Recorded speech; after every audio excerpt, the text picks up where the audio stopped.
오늘 하나님의 말씀 살펴보는 시간 갖겠습니다. 오늘 다 함께 살펴볼 하나님의 말씀은 빌립보서 1장입니다. 빌립보서 1장 오늘은 3절에서 8절 말씀 보겠습니다. 다 같이 일어나셔서 빌립보서 1장 3절에서 8절 말씀 빌립보서 1장 3절에서 8절 말씀 한 절씩 교독하겠습니다. 내가 너희를 기억할 때마다 나의 하나님께 감사를 드리고 너희 모두를 위하여 기도할 때마다 항상 기뻐하며 간구하는 첫날부터 지금까지 너희가 복음 안에서 교제하였기 때문이라.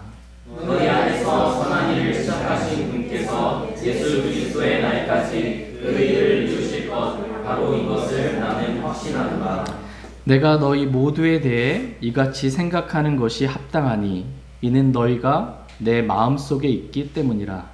나의 결박당한 일과 복음을 변호하고 확증하는 일에서 너희는 다 나의 은혜에 참여한 자들이니라. 내가 예수 그리스도의 심정으로 너희 모두를 얼마나 많이 그리워하는지 하나님께서 내 증인이시니라. 아멘. 잠시 말씀에 제가 기도하겠습니다. 오늘 말씀의 제목은 그리스도인의 교제입니다.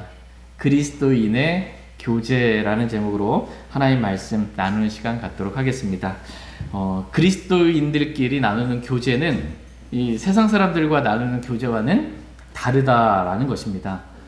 그리스도인의 교제는 하나님과 그분의 아들 예수 그리스도와 함께하는 교제이며 그 교제 가운데는 감사도 있고 기쁨도 있고 주님을 향한 사랑과 열망이 있는 그러한 교제가 그리스도인의 교제다라는 것입니다.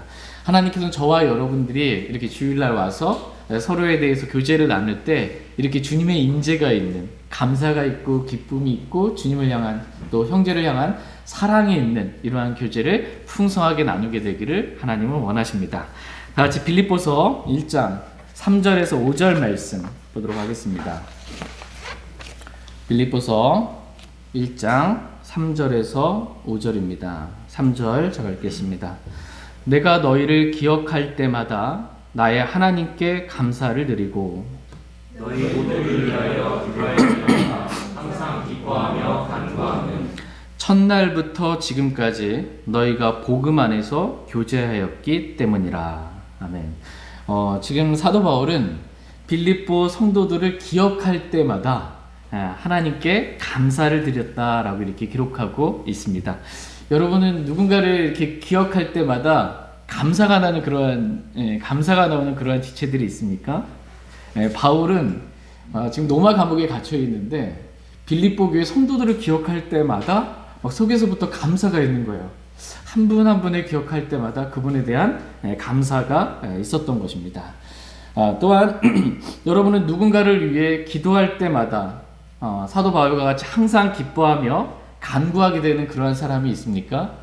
누군가에 대해서 기도를 하는데 마음이 괴롭고 힘들고 막 이게 아니고 사도 바울은 빌립보 교회 성도들을 위해서 기도할 때마다 기쁨이 있었어요. 기뻐하면서 그들을 위해서 간구했던 것을 보게 됩니다. 이유가 뭘까요? 왜 사도 바울은 빌립보 교회 성도들을 기억할 때마다 감사가 있었고 그들을 위하여 기도할 때마다 기쁨 가운데 간구할 수 있었을까요? 그 이유가 오늘 본문 말씀인 빌립보서 1장 5절에 기록되어 있습니다. 빌립보서 1장 5절 말씀 같이 읽겠습니다. 시작. 첫날부터 지금까지 너희가 복음 안에서 교제하였기 때문이라. 바울이 빌립보 성도들을 기억할 때마다 하나님께 감사를 드리고 그들을 위하여 기도할 때마다 항상 기뻐하며 간구할 수 있었던 이유는 빌립보 성도들과 이 사도 바울 간에 복음 안에서 교제가 있었기 때문이다라고 기록해주고 있습니다. 복음 안에서 빌립보 성도와 바울과 교제를 했습니다. 복음 안에서 교제를 했다 이렇게 말씀하세요. 그럼 복음이 뭘까요? 복음은 로마서 1장 2절 3절에 보면 복음은 자신의 아들 예수 그리스도 우리 주에 관한 것이다 라고 이렇게 말씀하고 계십니다. 그러니까 복음은 우리 주 예수 그리스도세요. 복음은 우리 주 예수 그리스도이십니다. 그러니까 복음 안에서 교제했다라는 말의 의미는 우리 주 예수 그리스도 안에서 함께 교제했다라는 그러한 말입니다. 다 같이 요한일서 1장 3절 말씀 보도록 하겠습니다. 요한일서 1장 3절 말씀. 요한일서 말씀은 그리스도인이 하나님과 나누는 그 교제와 빛 가운데 나누는 그 교제에 대해서 기록해 주고 있습니다. 요한일서 1장 3절 말씀. 우리의 교제가 어떠한지 요한일서 1장 3절 같이 읽겠습니다. 시작. 우리가 보고 들은 그것을 너희에게 밝히 드러냄은 너희 또한 우리와 교제하게 하려 함이니 참으로 우리의 교제는 아버지와 함께하는 것이며 그분의 아들 예수 그리스도와 함께하는 것이니라. 예.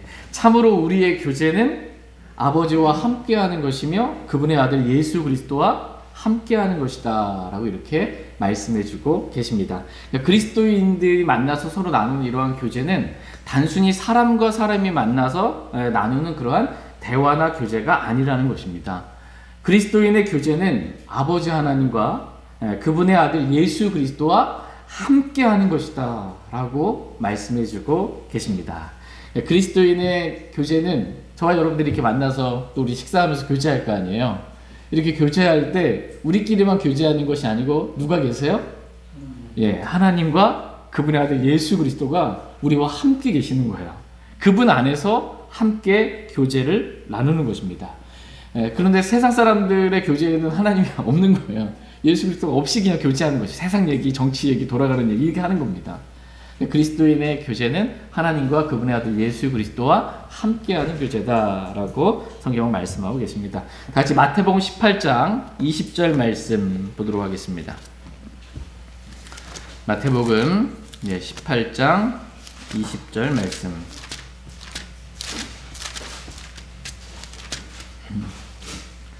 마태복음 18장 20절입니다.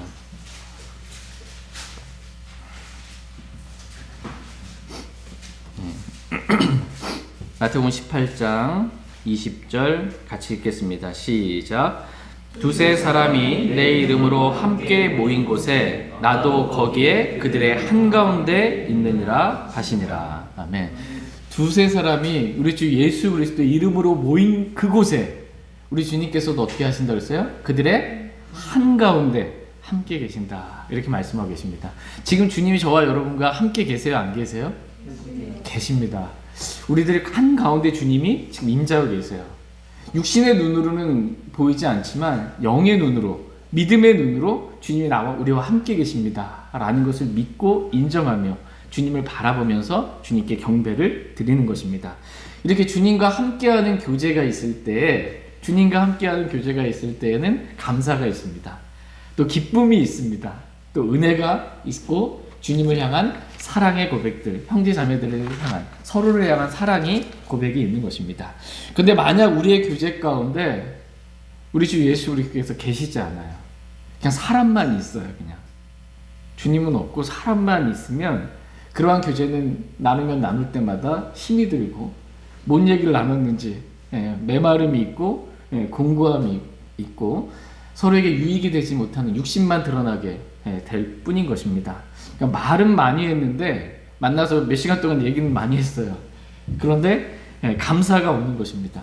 어떤 일에 대해서 또 어떤 사람에 대해서 불평만 있고 다툼만 있을 뿐 감사와 기쁨과 은혜가 없는 것입니다. 이것은 그리스도인의 합당한 교제가 아닙니다. 주님과 함께하는 교제는 서로를 향한 감사가 있고 기쁨이 있고 주님을 향한 사랑의 고백들이 있는 것입니다. 주님께서는 저와 여러분들의 교제가 이와 같게 되기를 원하십니다. 이렇게 사도 바울은 빌립보 교회 성도들과 복음 안에서 복음이신 우리 주 예수 그리스도와 함께하는 교제를 나눈 것입니다. 그리고 10년이라는 시간이 지난 이후에 이 빌립보 감옥에 갇혔을 때에도 여전히 그리스도 안에서 빌립보 성도들과 함께 나누었던 그 교제를 기억하면서 그 성도들을 기억할 때마다 감사가 있었던 것이고 함께 교제를 나누었던 그 성도들을 위해서 기도할 때마다 항상 기쁨이 있었던 것입니다. 기뻐하며 간구할 수 있었던 것입니다. 빌립보 성도들은 구원받은 첫날부터 사도 바울과 이렇게 복음 안에서 교제했던 것을 보게 됩니다. 성경의 표현에 보면 복음 안에서 교제했다 이렇게 말씀해주고 있습니다. 복음 안에서 교제했다라는 말씀의 의미를 좀 더 구체적으로 살펴보도록 하겠습니다. 복음 안에서 교제했다라는 말씀의 첫 번째 의미는 내가 직접 복음을 전하지 못한다 할지라도 복음을 전하는 형제에게, 전할 수 있는 형제에게 누군가를 인도하는 것입니다. 이것이 복음 안에서 함께 교제하는 것이다 라고 말씀드릴 수 있습니다. 실제로 사도 바울이 마케도니아의 환상을 보고 마케도니아로 건너가서 마케도니아의 으뜸가는 도시 빌립보에 이르렀을 때 자주색 옷감 장수 루디아를 만났습니다. 루디아에게 복음을 전해서 그가 구원을 받았어요. 그리고 구원받은 그 첫날부터 루디아는 그의 집안에 속한 사람들을 사도 바울에게 이끌어서 복음을 듣게 했고 그들이 구원받게 했고 침례받을 수 있도록 인도했던 것을 보게 됩니다. 또한 빌립보 간수도 밤에 큰 지진이 일어나서 착고가 다 이렇게 감옥의 문들이 열리고 착고가 이렇게 풀렸을 때 내가 어떻게 해야 구원을 받으리까? 내가 무엇을 해야 구원을 받을까? 주 예수 그리스도를 믿으라? 그러면 내가 구원을 받고 라는 말씀 가운데 빌립보 간수가 구원을 받고 그 가족들을 또 복음을 들을 수 있도록 인도했던 것입니다. 그래서 그 밤에 빌립보 간수와 그의 가족들이 다 구원을 받고 그 밤의 침례에 즉시로 순종했던 것을 보게 됩니다. 이렇게 첫날서부터 구원받은 그 첫날서부터 복음 안에서 교제를 이 사도 바울과 빌립보 성도들은 나누었던 것입니다. 또한 두 번째로 복음 안에서 교제했다라는 말의 의미는 사도 바울의 일행이 지금 2차 전도 여행을 하고 있는 것입니다. 빌립보에 이르렀을 때에는. 근데 이 인원이 상당히 많은 인원이에요. 그러니까 사도 바울이 전도 여행을 다닐 때 많게는 한 80여 명 이상 이렇게 함께 다니면서, 지금은 차도 있고 비행기도 있고 기차도 있고 뭐 이렇게 다니지만 이동했던 거리가 장난이 아닙니다. 그 거리들을 다 도보로 이렇게 다니면서 그렇게 복음을 전했던 것이에요. 근데 사도 바울이 많게는 그 80명 넘는 사람, 적게는 적어도 10여 명 정도 되는 사람이 복음 전도 여행에 함께 하는 것입니다. 근데 그러면은 여러분, 우리가 가정 여행 한번 가더라도 어때요? 비용이 많이 들잖아요. 그냥 가정 여행 한번 가더라도 비용이 많이 드는데 이 수많은 이 사람들이 함께 사도 바울과 함께 복음을 전하 다닐 때 얼마나 많은 경비들이 필요했겠습니까? 하루에 3끼 먹으려도 그렇고. 이 많은 복음 안에서 교제했다라는 이 말씀의 의미는 뭐냐 하면, 사도 바울이 복음을 전하기 위해 그렇게 사역했을 때 빌립보 교회 성도들이 복음에 전하는 데 필요한 물질들을 이렇게 제공해 줬던 것을 의미합니다. 다 같이 빌립보서 4장 15절에서 16절 말씀 보도록 하겠습니다. 빌립보서 4장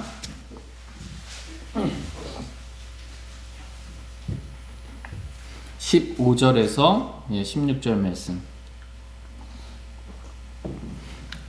빌립보서 4장 15절 16절입니다. 15절 제가 먼저 읽겠습니다. 빌립보 사람들아, 이제 너희도 알거니와 복음의 초기에 내가 마케도니아를 떠날 때 주고받는 일로 나와 나는 교회가 오직 너희 외에는 없었느니라. 심지어 데살로니가에 있을 때에도 너희가 한 번 그리고 또다시 내 필요를 위해 원하였느니라.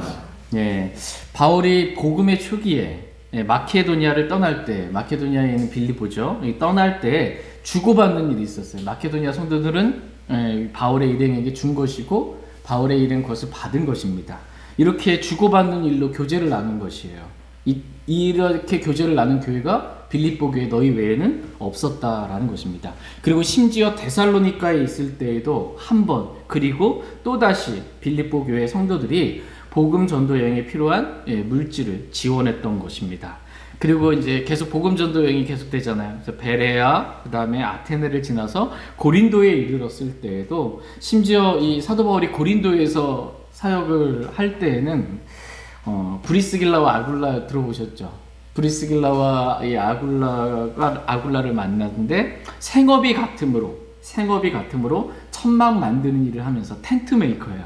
천막을 만드는 어떻게 보면은 이 몸으로 일하는 진짜 3D 업종이 이 일을 하면서 이 복음 사역에 필요한 물질들이 충당하며 그렇게 사역을 하고 있었을 때였습니다. 고린도에서 그렇게 사역을 했어요.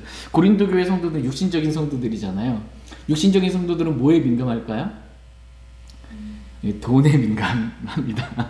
돈에 민감하기 때문에 이 사도 바울이 고린도에서 사역을 할 때는 고린도 교회에서 사역비를 하나도 안 받았어요.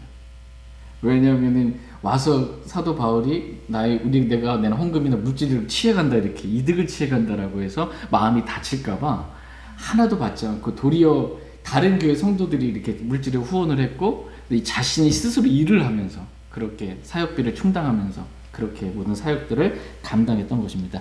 이때 이제 표현이 생업이 같음으로요. 먹고 사는 일이 같음으로 텐트 메이커, 천막 만드는 일을 그렇게 했던 것입니다. 그래도 사역비가 충당이 안 되는 것이에요.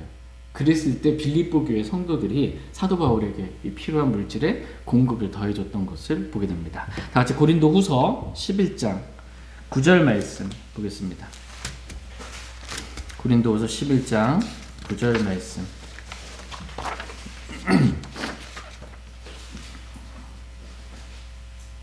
고린도 후서 11장 9절입니다. 고린도서 11장 9절 같이 읽겠습니다. 시작. 내가 너희와 함께 있을 때 부족한 것이 있었으나 아무에게도 신세를 지지 아니하였으니 내게 부족한 것을 마케도니아에서 온 형제들이 제공하였노라. 내가 모든 일에서 너희에게 짐이 되지 아니하려고 스스로 조심하였고 또 조심하리라. 바울이 이 고린도에서 이렇게 사역을 할 때 부족한 것이 있었습니다. 그러나 아무에게도, 이 고린도 교회 성도들 가운데 아무에게도 신세를 지지 아니하려고 직접 일을 했던 것입니다. 그렇게 일을 했음에도 부족한 부분이 있었는데 그 부족한 부분을 마케도니아에서 온 형제들, 빌립보에서 온 그 형제들이 제공해 준 것입니다. 이렇게 빌립보 교회 성도들은 바울의 실제적인 이 필요를 물질로 이렇게 공급하면서 복음 안에서 교제했다, 이렇게 성경은 말씀해 주고 계십니다. 또한 세 번째로 복음 안에서 교제했다라는 말씀의 의미는 바울이 이렇게 복음을 전할 수 있도록 기도로 후원했던 것입니다. 하나님께서 우리의 기도를 들으세요, 안 들으세요? 들으십니다. 우리의 신음도 들으시고 우리의 기도를 하나님은 들으십니다. 그래서 기도가 없으면 역사가 일어나지 않아요. 하나님의 역사가. 그래서 빌립보 교회 성도들은 함께 사도 바울과 복음 전도 여행에 다니지는 못했지만 사도 바울이 그렇게 복음을 전하러 다닐 때 기도로 후원했던 것을 보게 됩니다. 다 같이 빌립보서 1장 9절 말씀 보겠습니다. 빌립보서 1장 9절입니다.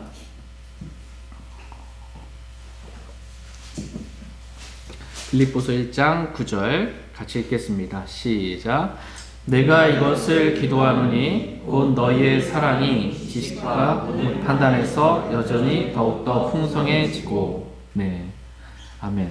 잘못 읽었습니다. 빌립보서 1장 19절. 빌립보서 1장 19절 읽겠습니다. 시작. 너희의 기도와 예수 그리스도의 영께서 공급해 주심을 통해 이것이 나의 구원으로 바뀔 줄 내가 알므로. 너희의 기도와, 누구의 기도예요? 성도들의, 빌립보 교회 성도들의 기도와 예수 그리스도의 영께서 공급해 주심을 통해 이것이 나의 구원으로 바뀔 줄 내가 알므로. 이것이 나의 구원으로 바뀐다라는 말의 의미는 나의 구원으로 바뀌어야 되는, 그럼 사도 바울이 지금 구원 받은 거예요, 안 받은 거예요? 아직 안 바뀌었. 이게 성경에서 구원이라는 단어가 나올 때 우리는 다 지옥에서부터 건진받아서 하늘나라 가는 거, 이걸 다 구원이라고만 생각을 하는데, 구원이라는 이 단어가 혼의 구원, 믿음의 결말, 혼이 구원받았기 때문이라는 혼의 구원, 지옥으로부터의 구원만을 의미하는 것이 아니고, 지금 이 구원은 뭐냐면, 지금 사도 바울이 옥중서신을 쓰고 있는 거잖아요. 어디 옥에 갇혀 있어요? 로마 감옥에 갇혀 있는 거잖아요.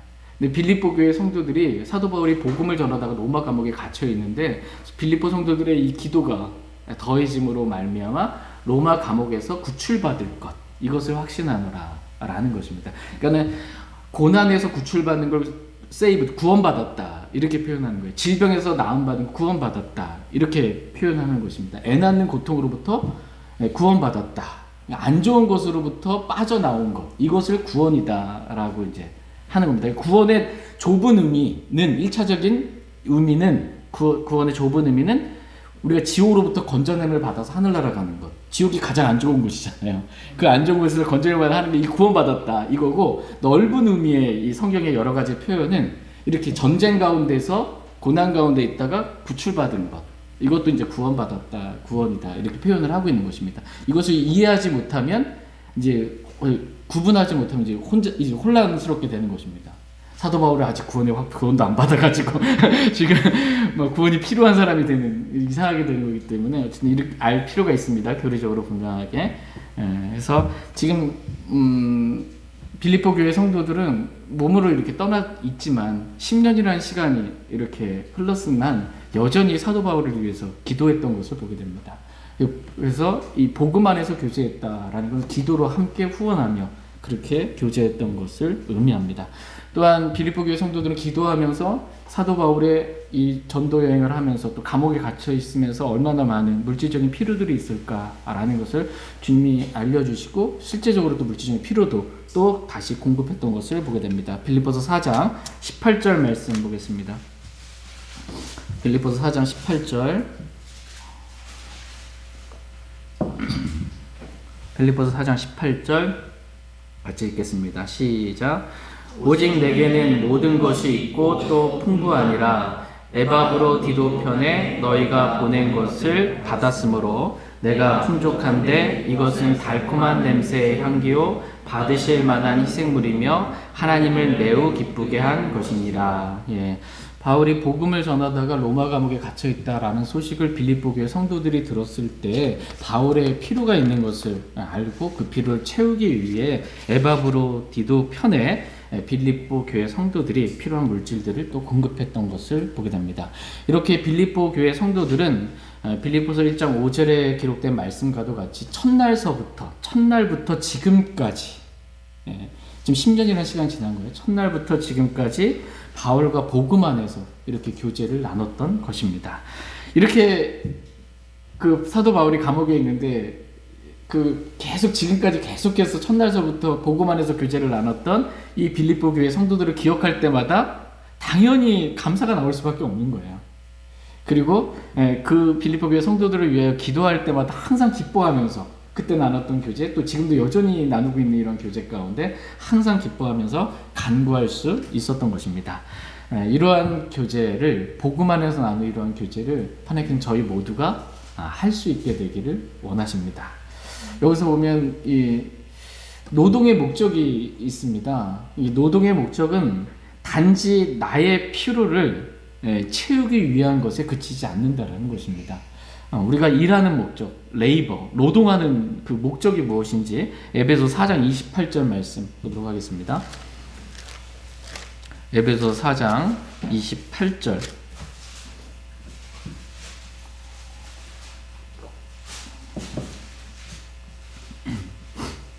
에베소 4장 28절. 같이 읽겠습니다. 시작. 도둑질을 한 자는 더 이상 도둑질을 하지 말고 오히려 노동을 하여 궁핍한 자에게 줄 수 있도록 자기 손으로 선한 것을 할지니라. 도둑질을 하는 자는 도둑질을 더 이상 하지 말고 오히려 노동을 하라는 거예요. 이 노동을 하라, 일하라는 것입니다. 우리가 직장을 다니는 이유, 우리가 일하는 이유가 뭐냐면 노동을 하여 궁핍한 자에게 줄 수 있도록 자기 손으로 선한 것을 할지니라 이렇게 말씀하고 계십니다. 우리는 여기서 일하는 목적, 이 노동의 목적을 보게 됩니다. 노동의 목적은 단지 내 자신의 필요, 우리 가족의 필요만을 채우는 것에 그치지 않고 그것의 더 목적은 뭐예요? 노동의 목적은 부족한 사도 바울처럼 이렇게 주님을 전하고 복음을 전하는 그 분들의 부족한 것들을 채울 수 있도록 자기 손으로 일하는 것이다. 이렇게 말씀해 주고 계십니다. 그러니까 내 손으로 일해서 다른 사람에게 형제가 빌붙어서 이렇게 사는 것이 아니고 자기 짐을 당연히 자기가 마땅히 져야 되고 다른 형제들의 짐도 져줄 줄 알도록 그렇게 하기 위해서 일하는 것이다 라는 것입니다. 이러한 분명한 목적을 가지고 이렇게 일을 하잖아요. 단지 돈 버는 목적, 이게 잘 먹고 잘 살아야지 이게 아니고 내가 다른 형제에게 짐이 되지 아니하기 위해서, 또 다른 형제들을 피로들을 공급해 주기 위해서, 이러한 분명한 목적을 가지고 일을 할 때 그것은 단지 노동에 그치는 것이 아니고요, 그것은 하나의 사역으로 복음 안에서 교제하는 그러한 일들로 주님께 받으실 만한 향기로운 헌물들로 주님께 드려지게 되는 것입니다. 저희 모두가 이러한 성경적인 올바른 노동관을 가지고 그렇게 복음 안에서 교제하면서 부족한 형제들의 피로들을, 남의 짐들을 질주하는 그러한 저희 모두가 되길 원합니다. 이제 빌립보서 1장 6절 말씀을 보도록 하겠습니다.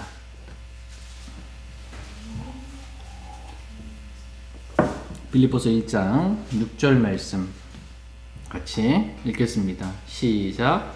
너희 안에서 선한 일을 시작하신 분께서 예수 그리스도의 날까지 그 일을 이루실 것, 바로 이것을 나는 확신하노라. 예, 너희 안에서 선한 일을 시작하신 분께서 라고 말씀하고 계십니다. 빌립보 교회 성도들 안에서 하나님은 선한 일을 시작하신 분이십니다. 하나님이 지금 어디서 역사하세요? 성도들 안에서 역사하십니다. 하나님은 뭐 우리 곁에서도, 우리 앞에도 계시고, 우리 곁에도 계시고, 우리 우편에도 계시고, 어디서든지 하나님은 역사하시는 분이세요. 그러나 무엇보다도 하나님은 우리 안에서 일하시는 분이시다라고 성경은 말씀해주고 계십니다. 다 같이 빌립보서 2장 13절 말씀 보겠습니다. 빌립보서 2장 13절 말씀 같이 읽겠습니다. 하나님의 말씀이 살아 역사하길 원합니다. 같이 읽겠습니다. 시작. 너희 안에서 일하사 자기가 참으로 기뻐하는 것을 원하게도 하시고 행하게도 하시는 분은 하나님이시니라. 아멘. 너희 안에서 일하사. 지금 누가 일하세요? 너희 안에서 일하사. 자기가 참으로 기뻐하는 것을, 하나님께서 참으로 기뻐하는 것을 원하게도 하시고 행하게도 하시는 분은 하나님이시니라. 이렇게 말씀하고 계십니다. 저와 여러분 안에서 지금 하나님이 일하십니다. 이게 느껴지십니까? 네, 가만히 계시던데요. 아무 말씀도 안 하시고 가만히 계시던데요. 하나님이 감옥 안에 갇혀있는 것도 아니고 이 육체 안에 갇혀있는, 하나님이 일하십니다. 하나님이 저와 여러분 안에서 강력하게 일하시고 활동하시는 그분을 따라 나도 수고하며 일하노라. 사도 바울은 내 안에서 일하시는 그분을 따라서 일한 거예요. 하나님은 저와 여러분 안에서 일하세요. 그래서 우리 안에서 원하게도 하세요. 하나님이 뭘 기뻐하시는지, 하나님이 기뻐하시는 것에 대한 원함을 우리 가운데 주세요. 그래서 나에게는 전혀 그런 원함이 없었는데 하나님이 원함을 주시는 거예요. 하나님의 일에 대한, 하나님이 섬기고자 하는 일에 대한 그런 이 원함을 주십니다. 근데 원함은 있는데 할 능력이 없잖아요. 근데 원하게도 하시고 행하게도 하시는 분은 하나님이라는 거예요. 그러니까 하나님이 다 하신 겁니다. 우리 안에서. 이게 성령의 열매예요. 하나님이 다 하시는 거예요. 내가 한 거는 그리스도의 심판석에서 나무와 집과 이 건축, 이 그루터기, 뭐죠? 어쨌든 불에 다 탑니다. 하나님이 다 일하세요. 내 안에서. 그래서 금과 은과 보석으로 남는 것입니다. 하나님이 다 하신 것입니다. 그러니까 하나님이 했으니까 영광이 누구에게 돌려져요? 하나님께 돌려지는 것입니다. 이렇게 하나님은 저와 여러분 안에서 지금도 살아서 일하시는 분이십니다. 오늘 이 시간 저와 여러분 안에 계신, 내 안에 계신 하나님을 주목할 수 있는 시간 되길 원합니다. 빌립보서 1장 6절 말씀 다시 한번 보겠습니다. 빌립보서 1장 6절 같이 읽겠습니다. 시작. 너희 안에서 선한 일을 시작하신 분께서 예수 그리스도의 날까지 그 일을 이루실 것, 바로 이것을 나는 확신하노라. 예, 하나님은 빌립보 성도들 안에서 선한 일을 시작하셨습니다. 그 하나님께서 예수 그리스도의 날까지라고 말씀하세요. 시작은 언제 하셨어요? 빌립보 교회 성도들이 예수 그리스도를 믿을 때 그 안에서 하나님께서 선한 일을 시작을 하셨어요. 근데 그 일이 언제까지? 예수 그리스도의 날까지라고 말해요. 그럼 예수 그리스도의 날은 언제일까요? 예수 그리스도의 날은 성경에 많은 날들이 나옵니다. 몇 가지 날들이 나오는데 예수 그리스도의 날은 예수님께서 공중재림하시는 날. 그날이 예수 그리스도의 날입니다. 예수 그리스도께서 공중재림하시는 그 날까지 그 선한 일을 이루실 것, 이것을 나는 확신하노라 라고 이렇게 사도 바울이 믿음으로 지금 고백하고 있습니다. 이 말씀의 교리적인 의미는 다음과 같습니다. 그러니까 너희 안에서 선한 일을 시작하신 분께서 라고 했을 때 이 선한 일은 뭐냐면 구원입니다. 빌립보 교회 성도들, 사도 바울이 빌립보에 갔잖아요. 그 지방에 가서 복음을 전했어요. 그래서 그 예수님을 복음 믿고 예수님 영접했단 말이에요. 그 안에서 선한 일을 시작을 하셨습니다. 하나님께서 선한 일을 시작을 하셨어요. 믿는 성도 안에서. 그래서 불법과 죄들 가운데 죽었던 그 영을 살리셨고, 하나님이 선한 일을 하셔서 우리 안에 죽었던 영, 그 선악을 알게 하는 나무의 열매를 먹지 말라. 그러면 그날에 반드시 죽으리라고 그랬잖아요. 영이 죽은 거예요. 불법과 죄들 가운데 죽었던 그 영을 다시 살리셨습니다. 성령님께서. 그래서 영이 거듭나게 되었고, 예수 그리스도 우리가 믿는 그날 어떻게 됐어요? 우리의 혼이 믿음의 결말, 너희 혼이 구원받았기 때문이다라는 것처럼 우리의 혼이 구원받게, 지옥으로부터 구원받게 되었습니다. 이 선한 일을 시작하신 거예요. 우리가 믿을 때 이러한 선한 일을 하나님께서 우리 안에서 시작을 하셨던 것입니다. 그러면 이제 영은 거듭났잖아요. 사람이 하나님의 형상으로 지음받았잖아요. 하나님의 형상이 뭐예요? 하나님이 삼위일체 하나님이세요. 그래서 하나님께서 사람을 흙으로 만드시고 그의 생명의 숨을 불어넣으시니 사람이 살아있는 혼이 되니라 이렇게 말씀하십니다. 흙으로, 이거 뭐예요? 사람의 몸이죠. 그래서 너는 흙이니 흙으로 돌아갈지니라. 근데 생명의 숨을 불어넣었더니 영입니다. 영이 불어넣어졌더니 물질과 하나님의 영이 만났어요. 영이 만났더니 전혀 다른 살아있는 혼이 되었더라. 리빙 소울, 혼이 되었습니다. 그러면 우리가 이거 구원이라는 말의 의미는 뭐냐면 이 구원의 완성, 이게 뭐냐면 우리가 예수 그리스도를 믿을 때 우리의 영이 거듭났습니다. 우리의 혼은 지금부터 구원받았어요. 그러면 우리의 몸은, 여러분의 몸이 막 젊었을 때 막 힘이 팔팔 나는 청년의 모습으로 막 몸이 변화받았습니까? 여러분 구원받은 날?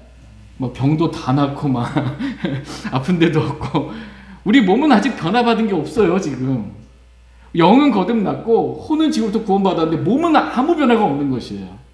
그런데 예수 그리스도의 날까지, 예수 그리스도의 날에 우리의 몸은 어떻게 되는 거예요?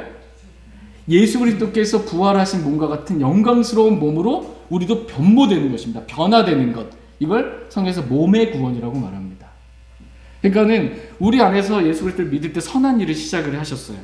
영을 거듭나게 하시고 혼을 지옥으로부터 구원받게 하신다면 우리 몸을 예수 그리스도께서 공중 재림하시는 날 우리의 몸도 변화시켜 주시는, 그것을 이루실 것, 이것을 나는 확신하노라 라고 이렇게 사도 바울은 고백하고 있습니다. 여러분도 이렇게 확신하십니까? 우리 주 예수 그리스도께서 공중 재림하시는 날 우리의 죽을 몸이 죽지 아니할 몸으로, 우리의 썩을 몸이 썩지 아니할 몸으로 그리스도의 영광스러운 몸과 같이 변화될 것, 이것을 우리도 확신하고 기다릴 수 있길 원합니다. 한 번 받은 구원은 이렇게 선한 일을 시작하신 분께서 그 일을 완성하시는 거예요. 그죠? 영광과 모든 완전히 이러한 구원을 완전히 이루시는 분이십니다. 그럼 우리의 구원이 중간에 우리가 잘못 행함으로 인해서, 육신으로 행함으로 인해서 구원을 잃어버릴 수 있나요? 잃어버릴 수 없다라고 성경은 말씀하고 계십니다. 우리가 받은 구원은 절대로 잃어버릴 수 없는 구원이기 때문에 성경은 우리가 받은 구원에 대해서 다시 돌이킬 수 없는 구원이다, 이렇게 말씀하고 계십니다. 다 같이 고린도후서 7장 10절 말씀 보겠습니다. 고린도후서 7장 10절 말씀.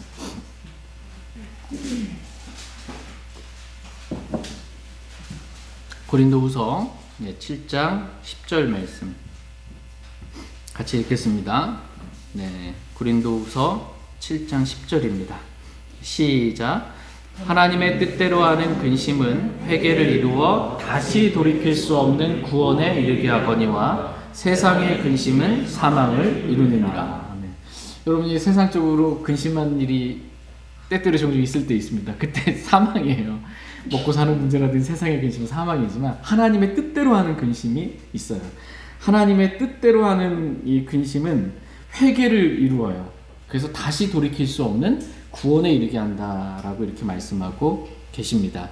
여기서 보면은 하나님의 뜻대로 하는 근심은 뭘 이루어요?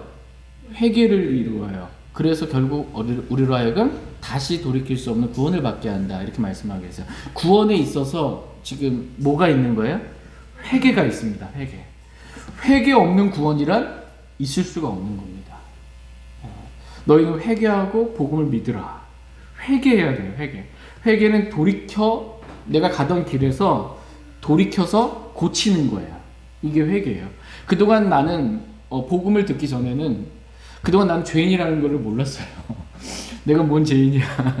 어떤 분 복음 전하다 보면은 저 죄진 거 하나도 죄진 거 없는데요. 지금도 여전히 거짓말하면서 자기가 죄 없다라고 하는데 복음을 들으니까 내가 죄인인 걸 알게 된 거예요. 근데 얼마만큼 큰 죄인이에요? 지옥 갈 만큼 큰 죄인이라는 걸 알게 된 거예요. 그래서 근심이 있는 거예요. 하나님의 뜻대로 근심을 하게 되는 거예요. 내가 죄인이고 난 지옥 갈 수밖에 없는 죄인이라는 근심에 빠졌어요.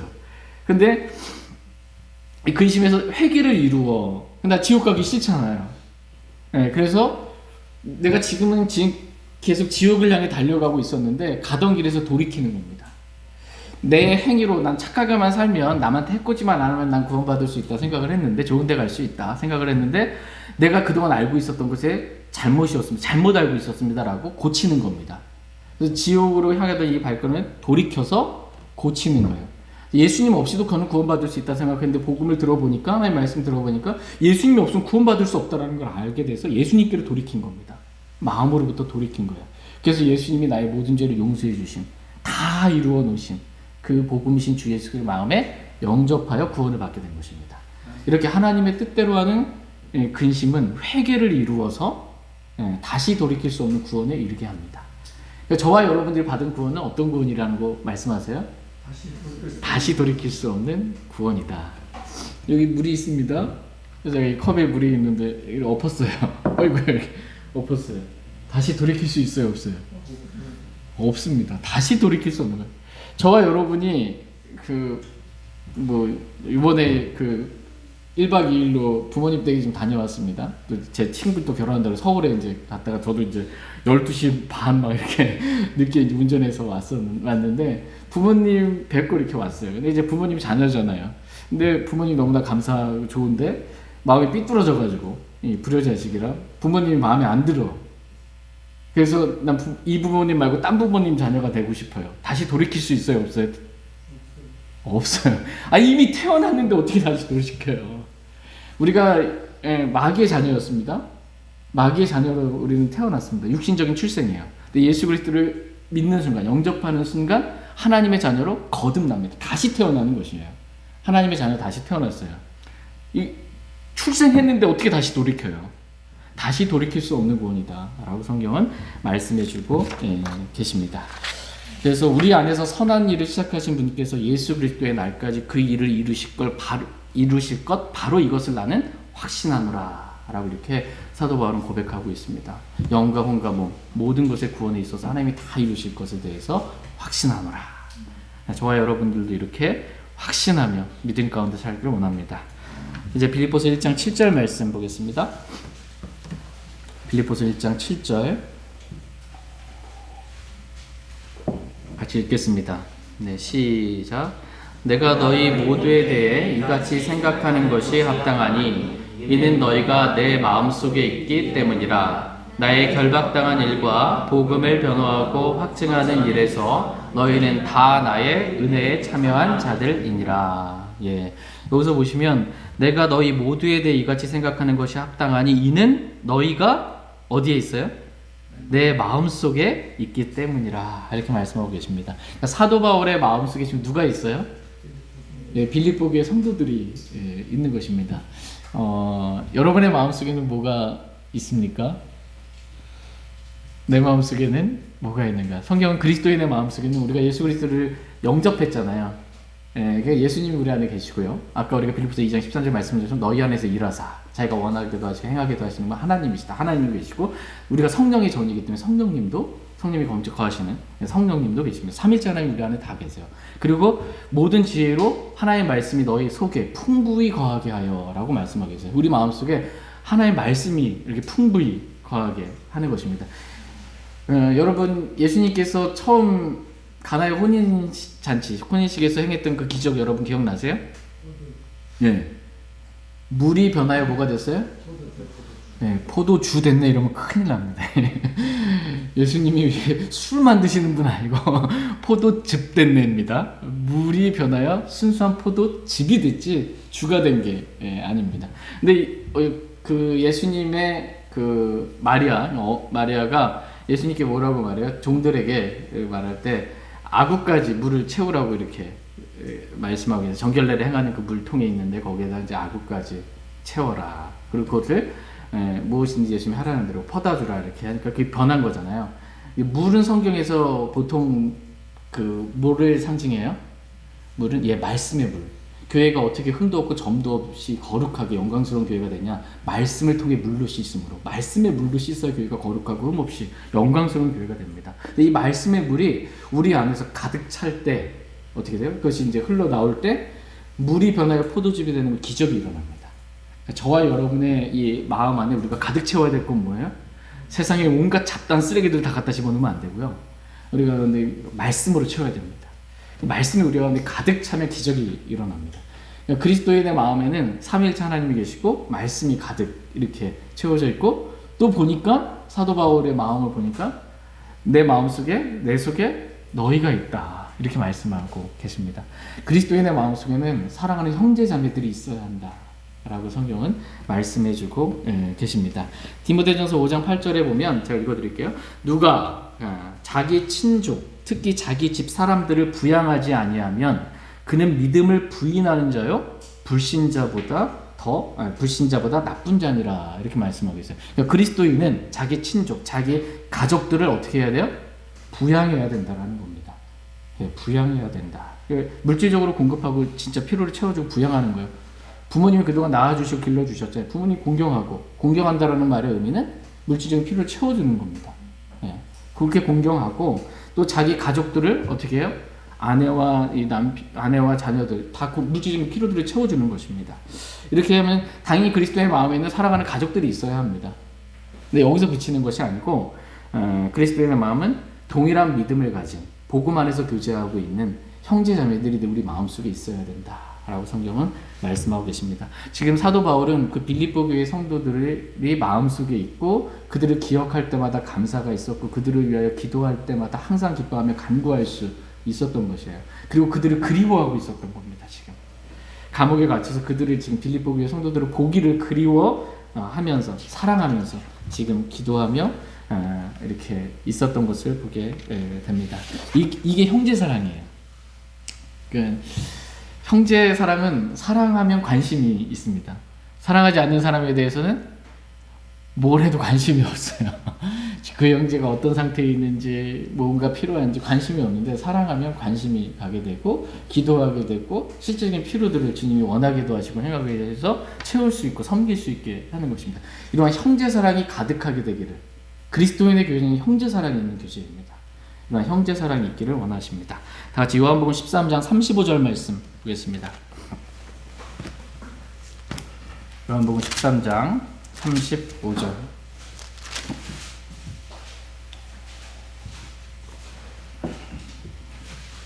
요한복음 13장 35절입니다. 요한복음 13장 35절 같이 읽겠습니다. 시작. 너희가 서로 사랑하면 이로써 모든 사람이 너희가 내 제자인 줄 알리라 하시니라. 너희가 서로 뭐예요? 사랑하면 이게 34절에 기록된 것처럼 내가 새 명령을 너희에게 주노니 너희는 서로 사랑하라. 내가 너희를 사랑한 것 같이 너희도 서로 사랑하라. 이게 하나님께서 그리스도에게 주신 새 명령입니다. 새 명령이에요. 서로 사랑하라. 이렇게 서로 사랑하는 거예요. 형제 사랑이잖아요. 서로 사랑하면 이로써 모든 사람이 우리가 서로 사랑하는 걸 보고 모든 사람이 우리가 내 제자, 예수님의 제자인 것을 알리라. 이렇게 말씀하고 계세요. 제자는 뭐예요? 그 스승을 따르는 사람이잖아요. 예수님을 따르는 제자는 뭐냐면 예수님이 하신 말씀, 명령대로 순종하는 거예요. 그 따라서. 근데 예수님이 주신 새 명령이 뭐예요?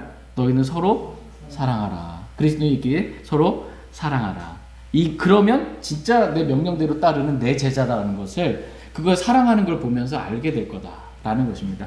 누군가가 저희 교회에 왔어요. 근데 저희 교회 성도들이 서로 사랑하고 있는 모습을 보면 참 이 교회는 주님 따르는 그런 제자들이 있는 교회라는 거 알아요. 근데 왔더니 서로 막 인사도 안 하고 얼굴 울그럭 하면서 쌍욕까지는 아니어도 막 뭐가 나가고 막 이러면은 어떻게 되는 거예요? 교회가 뭐 이래. 이렇게 되는 겁니다. 교회가 뭐 이래. 주님 따르는 사람 같지 않은 거예요. 예, 서로 우리가 여러분 주님 따르는 제자가 되기를 원하십니까? 예, 구원받는 것과 제자가 되는 것은 차이가 있습니다. 예, 구원은 누구나 받을 수 있습니다. 그렇죠? 구원은 누구나 값없이 선물로 은혜로 받습니다. 제자는 구원받은 사람들 중에 주님을 말씀대로 따라야 제자가 돼요. 제자를 따르는 데는 희생과 대가가 필요합니다. 많은 사람들이 이거 안 하는 거예요. 예, 어쨌든 근데 주님을 따르는 제자는 가장 큰 특징이 뭐냐? 서로 사랑한다라는 것입니다. 성령의 열매는 제일 성령의 9가지 열매 중 가장 제일 먼저 나오는 두드러진 열매가 뭐예요? 성령의 열매는 사랑과 기쁨과 화평과 있는 거예요. 여러분 오미자 아시죠? 오미자를 왜 오미자라고 그러는지 혹시 아세요? 오미자 5가지의 맛이 한 열매에 나는 거예요. 이 달고 시고 이런 5가지의 맛이 오미자입니다. 성령의 열매도 9가지 맛이 나는 거예요. 열매는 하나예요. 단수예요. 그런데 9가지의 맛이 납니다. 사랑과 기쁨과 화평과. 근데 가장 큰 맛이 뭐냐? 사랑인 거예요. 그래서 서로 너희가 사랑할 때 주님을 따르는 제자라는 것을 알게 된다 이렇게 말씀하고 계십니다. 하나님께서는 저와 여러분들이 우리 마음속에 성도들이 있기를 원하세요. 사랑하는 형제 자매들이. 그래서 그 사랑으로 그렇게 해주기를 원하십니다. 다시 빌립보서 1장 7절 말씀 보겠습니다. 빌립보서 1장 7절. 빌립보서 1장 7절 말씀 같이 읽겠습니다. 시작. 내가 너희 모두에 대해 이같이 생각하는 것이 합당하니 이는 너희가 내 마음속에 있기 때문이라. 나의 결박당한 일과 복음을 변호하고 확증하는 일에서 너희는 다 나의 은혜에 참여한 자들이니라. 여기 중반에 보시면 나의 결박당한 일과 지금 로마 감옥에 갇혀 있죠. 그리고 복음을 변호하고 확증하는 일에서 너희는 다 나의 은혜에 참여한 자들이다. 이렇게 말씀하십니다. 여기서 보시면 사도 바울이 빌립보 감옥에 갇혀 있음에도 불구하고 지금까지 계속해서 사도 바울이 주되게 했던 일은 뭐예요? 복음을 변호하고 확증하는 일이었습니다. 그러니까 복음을 변호하고 확증하는 일을 사도 바울은 어디 가든지 한 거예요. 빌립보를 가든지 데살로니가를 가든지 어디를 가든지 복음을 변호하고 확증하는 일을 했고 감옥에 갇혀 있든지 거기서도 복음을 변호하고 확증하는 일을 했던 것입니다. 디모데전서 후서 3장 2절에 보면 말씀을 선포하라. 때에 맞든지 맞지 아니하든지 긴급히 하라 이렇게 말씀하고 계십니다. 긴급히 말씀을 선포하래요. 여기서 말씀의 의미 복음을 선포하라는 거예요. 왜냐하면 긴급히 전하지 않으면 이 사람의 복음을 듣지 못하고 어디 가요? 지옥 가는 겁니다. 긴급히 해요. 이 사람 언제 다시 만날지 모르고 이 사람이 언제 죽을지 모르고 그래서 긴급히 때에 맞든지 맞지 않으든지 긴급히 복음을 전하라 이렇게 말씀하고 계십니다. 이렇게 사도 바울은 어디를 가든지 긴급히 때에 맞든지 맞지 않든지 긴급히 복음을 선포했습니다. 그러니까 복음을 변호하고 확증했던 것입니다. 왜 이렇게 사도 바울이 왜 이랬을까요? 어딜 가든지 이렇게 복음을 변호하고 또 복음을 확증하는 일을 했을까요? 왜냐하면 어디 가든지 이 복음을 왜곡시키는 자들이 있었기 때문에 복음을 변호해야 될 필요가 있었던 것입니다. 그리고 복음에 대해서 분명치 않은 사람들이 너무나 많았기 때문에 복음은 이런 것이다라고 확증할 필요가 있었던 것입니다. 바울 당시뿐만 아니라 오늘날 저와 여러분들이 살아가고 있는 이 시대도 마찬가지입니다. 저와 여러분들이 해야 될 일은 뭐냐면 우리가 어디 가든지 복음을 변호하고 확증해야 합니다.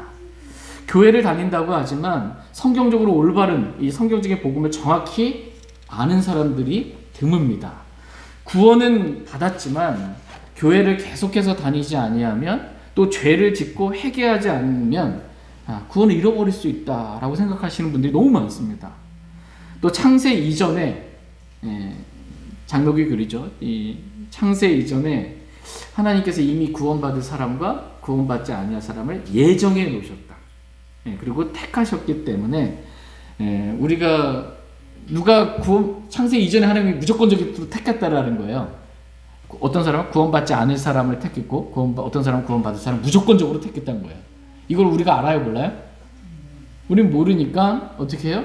오는 사람들을 복음을 전할 필요가 없는 거예요.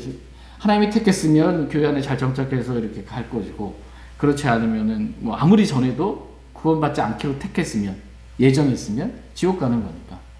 이렇게 복음을 왜곡되이 잘못 알고 있는 분들이 많이 있습니다. 그래서 복음을 변호하고 확증할 필요가 있는 것입니다. 저와 여러분들도 이렇게 복음을 변호하고 어디든지 확증할 수 있는 저희 모두가 될 수 있길 원합니다. 다 같이 빌립보서 1장 8절 말씀 보겠습니다. 8절 마지막으로 8절 말씀 살펴보고 오늘 말씀 마치겠습니다. 네, 시작. 내가 예수 그리스도의 심정으로 너희 모두를 얼마나 많이 그리워하는지 하나님께서 내 증인이시니라. 예. 내가 예수 그리스도의 심정으로 너희 모두를 얼마나 많이 그리워하는지 하나님께서 내 증인이다. 내가 너희를 얼마나 많이 그리워하고 보고 싶은지, 지금 사도 바울이 빌립보 교회 성도들을 너희가 내 마음속에 있고 내가 너희를 그렇게 보고 싶다라는데 증인이 누구예요 지금? 하나님이에요. 내가 거짓말하는 게 아니고 하나님이 모든 걸 아시는데, 내 마음도 아시는데 내가 진짜 너희들 그렇게 그리워하고 보고 싶어하고 그렇게 사랑한다 라고 이렇게 고백을 해주고 있습니다. 근데 그 심정이, 사도 바울이 이렇게 형제를 향해 가졌던 이 심정이 누구의 심정이라고 지금 성경은 말씀하고 계세요? 예, 예수 그리스도의 심정으로 라고 이렇게 말씀해주고 계십니다. 예수 그리스도의 심정이 뭐냐면 사랑하는 성도들을 그렇게 보고 싶어하고 만나고 싶어하고 그렇게 복음 안에서 교제 나누고 싶어하고 그렇게 그리워하는, 이게 예수 그리스도의 심정이라는 거예요. 그냥 예수 그리스도의 심정이, 저와 여러분들을 향한 예수 그리스도의 심정은 어떨까요? 저와 여러분들을 사랑하고 저와 여러분들을 보고 싶어하고 저와 여러분들을 만나기 원하고 저와 여러분들을 복음 안에서, 말씀 안에서 교제 나누기를 예수 그리스도는 원하십니다.